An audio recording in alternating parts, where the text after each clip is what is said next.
देखो आज के टाइम में सभी लोग आईटी जॉब करना चाहते हैं, जिसको देखो सब लोग आईटी जॉब के पीछे लगे हुए हैं।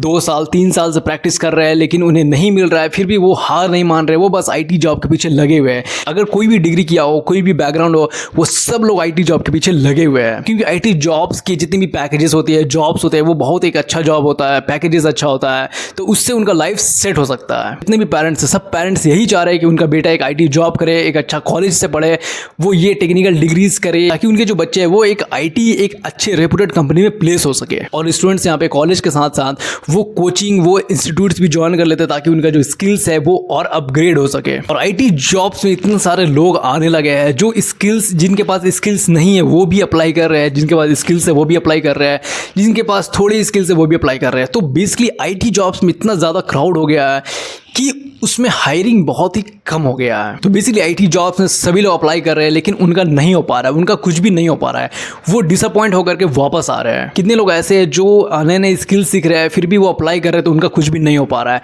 लेकिन वो हार नहीं मान रहे, वो लगे हुए उनमें। और उनके जो पेरेंट्स हैं वो भी फोर्स करें कि तुम आईटी जॉब ही करो, तुम कोई और जॉब मत करो, कोई और जॉब अच्छा नहीं होता है, सिर्फ आईटी जॉब ही अच्छा होता है, बाकी सब जॉब वेस्ट होता है, तुम कोई भी अदर जॉब मत करो, तुम्हें सिर्फ आईटी जॉब ही करना है। इससे क्या होता है कि स्टूडेंट्स बहुत ज़्यादा कंफ्यूज हो जा रहे हैं अभी आज के समय में, उन्हें पता ही नहीं चल रहा कि उन्हें क्या सही है क्या गलत है, बस वो आईटी जॉब के पीछे लगे हुए हैं।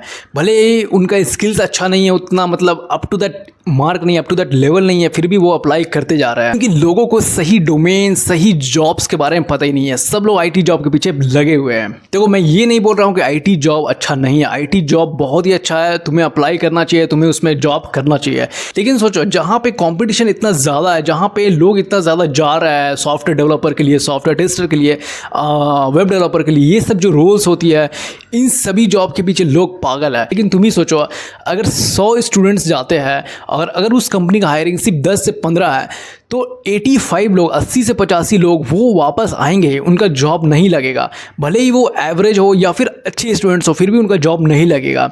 और वो जो 10-15 के जो जॉब लगेंगे वो बहुत ही जो टॉप क्वालिटीज स्टूडेंट्स है वो उनका ही जॉब लगने वाला है। Just think about India. India में कितने लाखों लोग हैं जो ग्रेजुएट हो रहे हैं हर साल और वो अप्लाई कर रहे हैं सेम जॉब के लिए, लेकिन उनका नहीं हो पा रहा है क्योंकि हायरिंग्स कम है।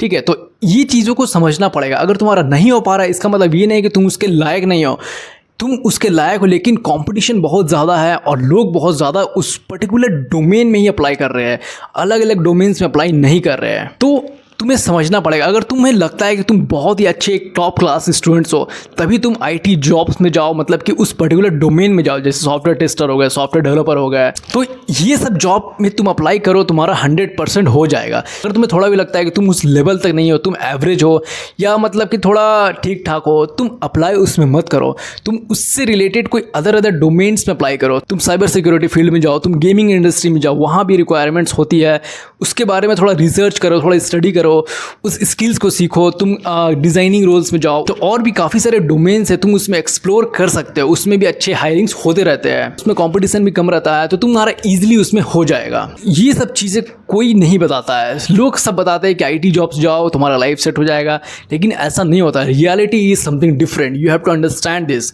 और इवन पेरेंट्स जो भी होते हैं, पेरेंट्स को भी ये चीज़ों को समझना पड़ेगा कि सिर्फ आईटी जॉब ही नहीं है, और भी बहुत सारे रोल्स है, बहुत सारे जॉब्स अवेलेबल है, तो वो भी थोड़ा एक्सप्लोर करे, वो भी थोड़ा समझे, मार्केट को समझे। So it's a request from my side कि every parents should understand this, क्योंकि स्टूडेंट्स जो होते हैं वो बहुत ज़्यादा प्रेशराइज्ड फील करते हैं, वो बहुत ज़्यादा डिप्रेस्ड रहते हैं अगर उनका नहीं होता है तो ये चीज़ों को समझना पड़ेगा। तो बेसिकली मैं जितने भी फ्रेशर्स जॉब होते हैं, इंटर्नशिप्स होते हैं, थोड़ा एक्सपीरियंस जॉब्स भी होते हैं, मैं वो सब अपलोड करते रहता हूँ। मैं उन सभी का जितना भी हायरिंग्स होते हैं वो सब का अपडेट्स मैं अपने वीडियोज़ में करते रहता हूँ। अगर तो अभी तुम भी जॉब ढूंढ रहे हो या फिर तुम कॉलेज में हो, तुम इंटर्नशिप ढूंढ रहे हो, तो please subscribe to my channel. तो वो सारे कंपनीज में तुम अप्लाई करो जिसने मैंने ऑलरेडी वीडियो बना चुके हैं और मैं आगे वीडियो बनाने वाला हूँ। तो जितने भी मैं हायरिंग से रिलेटेड जो भी वीडियोस बनाता हूँ, प्लीज़ उसको देखो और उसमें अप्लाई करो। तो अगर तुम्हें कुछ भी डाउट है तो प्लीज़ मेरे कमेंट सेक्शन में तुम पूछ सकते हो।